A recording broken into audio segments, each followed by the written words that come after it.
Here we are. It's a new day. It's a new dawn. I've got a motor mounted. Let's talk about where we're going with it, the drivetrain I selected and why. I know we talked earlier on about how we're using 2 Jeep Cherokees to fund this project. And with that, hopefully it was kind of inferred that we are using the straight 6 out of that Jeep Cherokee that I used or found. In looking at drivetrain selection, I had to take into a lot of factors that I didn't need just the drivetrain in regards to the motor and the transmission and the transfer case. I was also gonna need axles. I was also gonna need wiring. I was gonna need steering. I was gonna need every component aside from a frame and a tub. And so, you know, the LS motor was gonna be a great option. My brother has one in his Jeepster. It's well documented. They're super reliable, super efficient. And I really like the idea of using an LS platform swap. However, I was also probably gonna need some standalone wiring harnesses, an actual wiring harness. I still need steering. You start adding them all the other pieces I was gonna have to purchase, and then having nothing else to kind of sell to profit from. I knew that might not be the budget friendly way to get a drivetrain in this. And so then the other option, I had a guy offer to sell me another complete 72 Jeep Commando, except that also, you know, with it had the AMC V8, and so that was an option, but you know, it's gonna be carbureted. I was gonna spend a bunch of money to make it fuel injected. They're expensive to rebuild and work on, not super common, really thirsty for fuel, so that really didn't sound great. I could have tried to source a AMC straight 6, and that would have been okay, but again, they come carbureted. There's different things we could do, but it's gonna cost money. And so the cheapest, most reliable version I came up with was using this straight 6 out of the Jeep Cherokee. And so that's where I went. I found a pair of Jeep Cherokees that gave me everything I needed, allowed me to then sell and profit off of one of the Jeep Cherokees, and made this whole drivetrain swap really cheap. It also gave me all the wiring I'm gonna need. It gave me steering, pedals, I mean literally everything, axles. It had a great drivetrain choice. I also knew I was gonna build this around a 35-inch tall tire, and those axles will be plenty strong to hold up to that size of a tire. That drivetrain combo is tried and true. It's gonna be super reliable long-term, easy to repair, diagnose, lots of aftermarket support. So to me, that felt like the best choice. Here she is in all of her glory. 4.0 liter inline 6 Jeep motor, indestructible, amazing, wonderful, whatever you want to call it. Jesus Christ. That's Jason Bourne. This is what we went with, the straight 6. If I would have had the original motor mounts, this could have been really nice because it would have just bolted right in. It would have been really good. The flip side of that would have been the stock motor mounts actually bolted into the inside of the frame, and I think that would have gone right exactly where the upper link wanted to go. And so when designing these, I actually used what I have on hand, again trying to keep things nice and cheap. I have some 3x2 1/8-inch wall tubing that I've already been using for some other projects I bought for rock rails on the other side, some of those things. And so I already had that. I cut it down and it sits really nicely on top of the frame and lined up exactly where I wanted the motor mounts. One of the other tricky pieces I had to figure out though is how high to set this up and how far back. I did set it up basically as high as I could until the transmission and the transfer case were hitting the floor, and then kind of leveled it out. The other piece that I hadn't thought about originally, but it's all worked out fine, was where the brake booster was going to go. And so I need to make sure that was all going to clear. I did find some other photos that people had done this exact motor swap and tried to get that placement to fit just about right, because that brake booster is going to sit somewhere right in here, and I didn't want it to hit this manifold, and so all of that was something I had to consider. Since then, I've now grafted in that Cherokee firewall, moved it over just a little bit and up a little bit, and so the brake booster is going to clear just fine. But the main considerations I had to go through was placement, height, how far back, how far to the side, each side, and make sure it's going to clear the brake booster, also the steering, and that's going to work out really nicely as well. We'll talk about that a little bit more. So there we are. Let's talk about how we got this thing mounted. Now, what I'm going to be working on is getting this steel cut down, getting it to the right size, so that when it's time, I can get the motor mounts built, and that's what I'm working on right now. So I've taken some measurements. I need it to be 7.5 inches on one side, 7 on the other. My plan right now is just to build, basically, this is 3x2 square tubing that's going to come out and over, and then just straight down tie into the frame. And then once I have the front links and all that done, I'll tie in some gussets and supports that'll go down the frame all the way up to really box it in, give it some extra rigidity, and then also hopefully maybe tie them into the actual shock tower or the coil spring towers themselves. So then all of that will be attached together and ready to go. What I'm gonna do right now, again, I want to try to use as much Cherokee parts as possible, the stock motor mounts, things like that. I will update them to a polyurethane motor mount at some point. For now, I'm just gonna get the mock-up done with what I have on hand. But with that in mind, there's the stud that comes down on one side, a bolt on the other. And so I'm gonna cut this at a 45 and then cap it with some steel. So that way I'll have access to that stud that'll drop down through, and then I'll just tap the other side. And if that doesn't work, what I'll do long term, I can drill and sleeve it and then run a bolt the full length. But that's where I'm gonna start right now. Let's go ahead and measure 7.5. I'm gonna cut it at a 45 to give me the angle I need. And then hopefully that'll give us what we need to get started.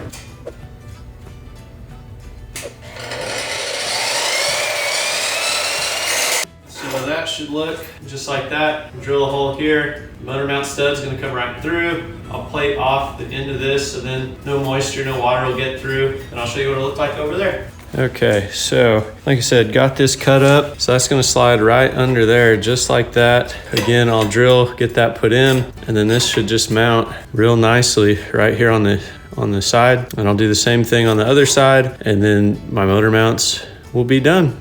Okay, so got the 3x2 steel tube cut up and kind of mounted in place. Like I said, cut it with a 45 up here at the front, as you can see. So then the stud actually reaches where it needs to, and you can tighten that bolt up. For now, I just left the ends open, did a nut and bolt, as you can see on this side. It's really rough looking with the plate. Just kind of tacked it, some heavy tacks in place for right now until I can get everything else in place, and then I'll kind of pretty this up and gusset it and make sure everything looks nice. But for now, I just want to make sure everything fits, that it's in the right place before I get too carried away with completely fabricating up everything I need and making it look real nice and pretty. So this is tacked in place. The rear is just being held by the jack right now, and so I need to build a cross member up as well. But again, I want to make sure everything's where it kind of wants to live before I go ahead and finalize that transmission cross member as well. So the next step I'm going to do is take that front clip, the inner fenders and outer fenders and grill and all that, and kind of get it mounted up in place.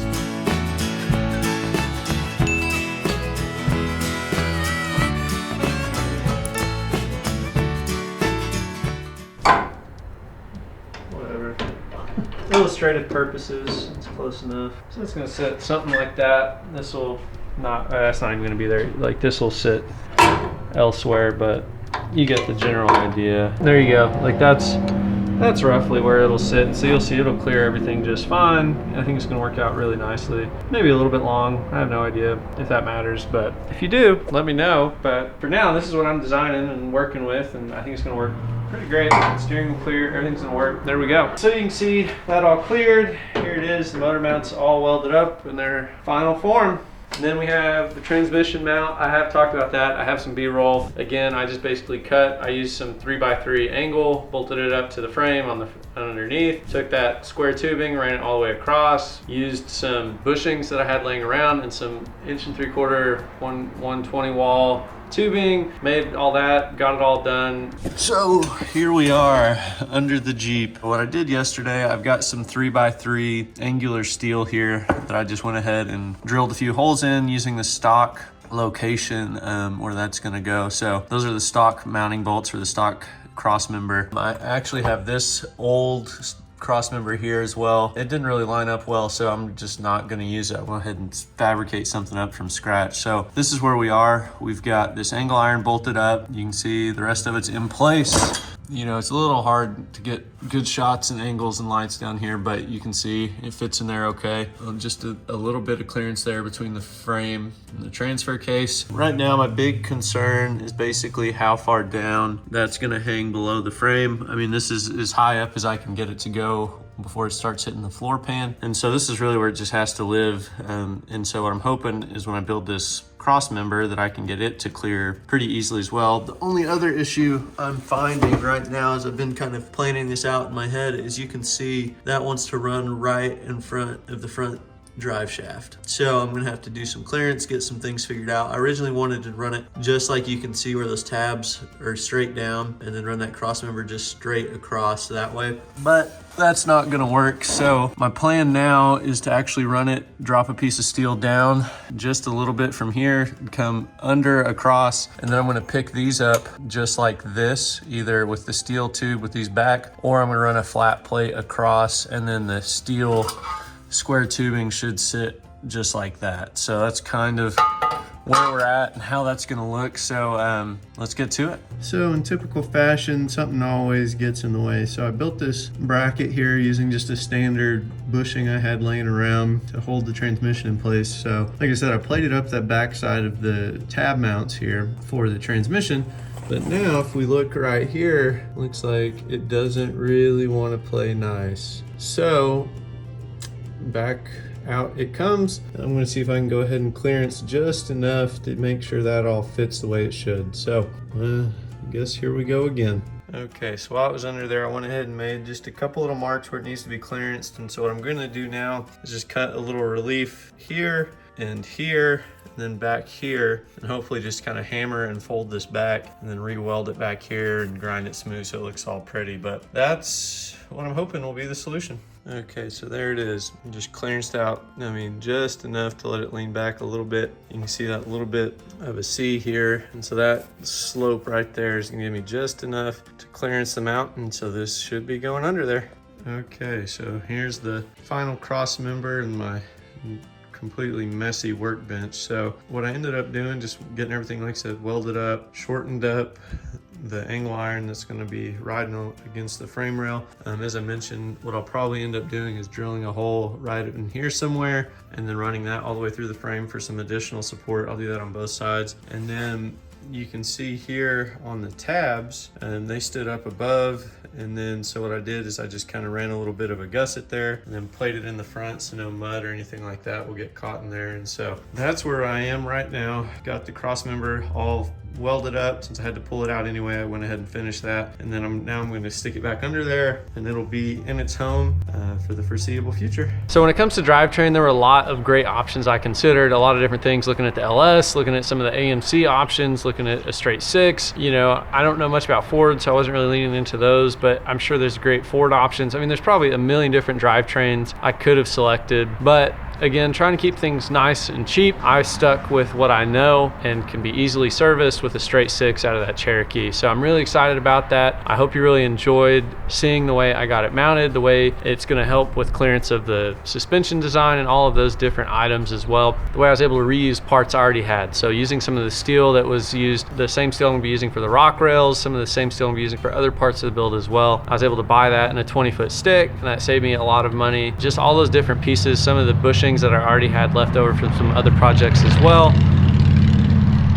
Hopefully you didn't hear that motorcycle. Some of the other bushings and just pieces that I've already had sitting around available for me helped save me a lot of money, some of the scrap that I had here. So this drivetrain's in, it's looking good. I'm really happy with the way it's turning out. If there are pieces of this that I missed that you would like some additional clarity on, please comment below and I'll try to include those in some upcoming videos, or maybe just answer your questions in the comments below. And if you enjoyed, as they always say in the world of YouTube, please like, subscribe, comment, all of those wonderful things. Until next time.